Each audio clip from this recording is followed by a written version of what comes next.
भौतिक एक विषय है, साइंस एक विषय है। उस विषय के मास्टर आप तभी तो बनोगे जब उस विषय को समझोगे। जब विषय को समझोगे नहीं तो उसके मास्टर नहीं बन सकते।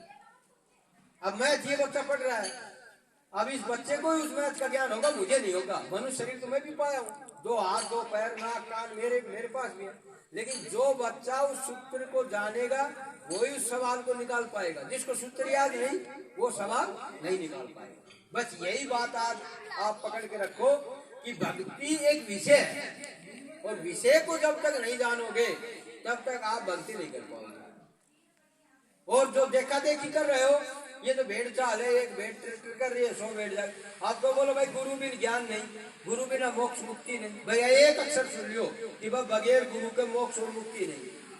अब आपने ये मालूम नहीं कि गुरु होना कैसा चाहिए, गुरु का क्या मतलब होता है, सदगुरु कौन होता है, वो क्या करता है, क्या खाता है, कहाँ रहता है, कैसे सोता है, कहाँ उठता है, कहाँ बैठता है, वो भगवान से मिला हुआ है भी नहीं है। एक मोहल्ला में 8 औरत चलेगी, बोले मैं तो गुरनाम ले आई। 5 और गए बोलेगी, बोले मैं तो गुरनाम ले आई।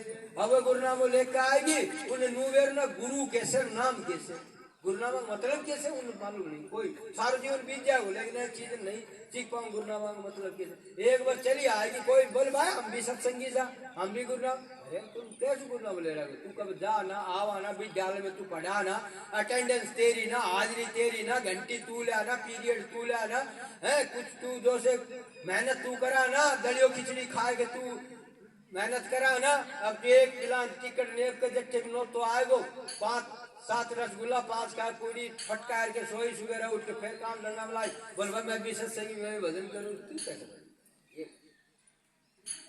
महात्माओं ने कहा भक्ति भाव भादो नदी उमड़ चली गहराई, सरिता सोई सराइये जो जेठ मास ठहराए। भाई नदी वही तो सरानी है, जेठ में पानी रहे। सावन भादवा में तो सब नदी नाला चाल नहीं, कहीं में छोड़ भर के पी ले। लेकिन प्यास जेठ में कौन नदी बुझाओगी, ये नदी में पानी। तो भक्ति भाव यानी भक्ति और भाव, भक्ति का भाव भादो नदी, भादवा की नदी ये भक्ति बनी। बोल चाल में भी नहीं हूँ या चीज में बिगड़, थोड़ी देर बोलना भाई मार तो गाय मैं ना, बस सत्संग से भाई चला भाई छोड़ आगे तो यो काम है भाई ना, मैं ना। भक्ति तो हाँ भाई भाई अगर कुआव आगे छोड़ा काम ही कर ले, फिर तू काम ले तू बना, तू खुद बन रो जा लेकर डंडे का मंडल और पूछ रो आदि वर ना आयो, और वो कहीं ने बोलन ना दे, कहीं ने बोलन भी ना दे, अपना पति ज्ञान नहीं ना समझे कहीं नहीं। कहने का मेरा भाव ये है कि जब तक आप विषय को जानोगे नहीं, विषय को समझोगे नहीं, तब तक आप उस पर पूर्ण रूप से कार्रवाई नहीं कर सकते, उसका पूर्ण लाभ नहीं ले सकते, जीवन में उस चीज का धारण उतार नहीं सकते। जैसे आप सभी लोग अभी बैठे हैं, आप लोग सत्संग सुन रहे हैं, अगर सत्संग के वचनों को आप सुनकर के अपने अंदर में अमल ना करो तो मेरा सुनाना बेकार और आपका सुनना बेकार।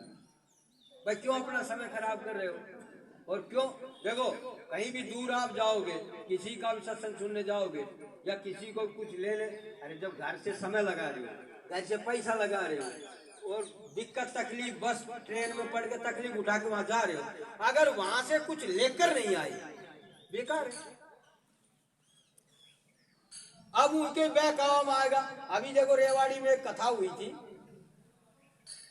सारो मोहल्लो सारो गांव सब डाकम डाक बाजम बाज, कोई केला बांट रही है, कोई अनार बांट रहे, कोई ठंडा बांट रहे, कोई कुमी बांट रहे। अब मालूम है किससे, अंधा से अंधो मिले, रास्ता कौन बताए, बताओ कौन बताओ।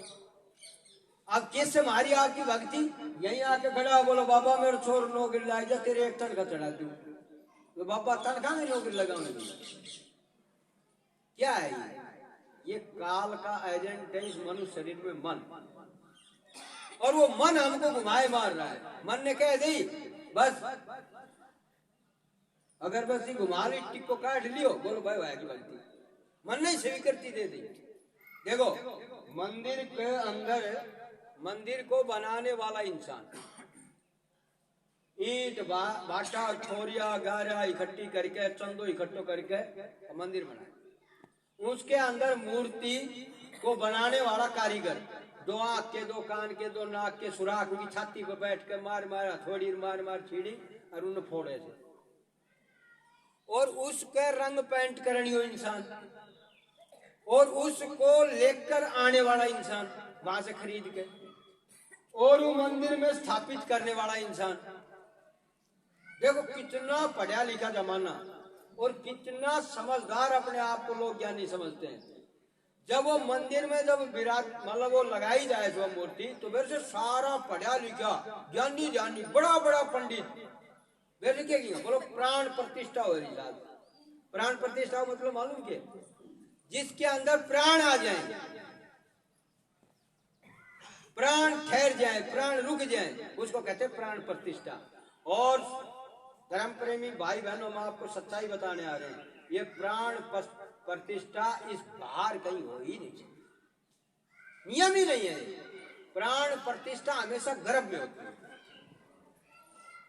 क्षमा करना, हम आपको एक एक बात सही बताएंगे, प्राण हमेशा गर्भ में आते हैं, गर्भ के अलावा कहीं प्राण आते ही नहीं, यहाँ का सिस्टम ही नहीं है गर्भ प्राण आने का।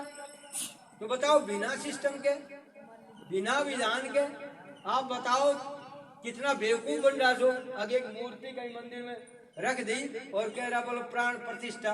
अब आप पढ़ा लिखा होके अरिया बात में स्वीकार भी कर रहा हो प्राण प्रतिष्ठा। बोलो भाई कहाँ गया था, बोलो मंदिर में प्राण प्रतिष्ठा, तो वहां गया। अब बताओ, अब उसको स्थापित करने वाला इंसान, उस पर चढ़ावा चढ़ाने वाला इंसान, चढ़ावा भी उस पर इंसान ही चढ़ा रहा है, और उस चढ़ावे को उठाने वाला भी इंसान।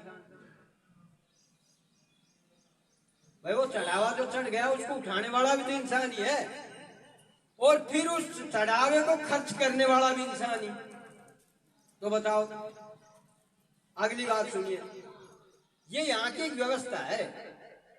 व्यवस्था के कारण अगर आप कर रहे हैं तो धर्म है, और धर्म के विरुद्ध आप कर रहे हैं तो कर्म है। कर्म क्या है, भोगना पड़ेगा।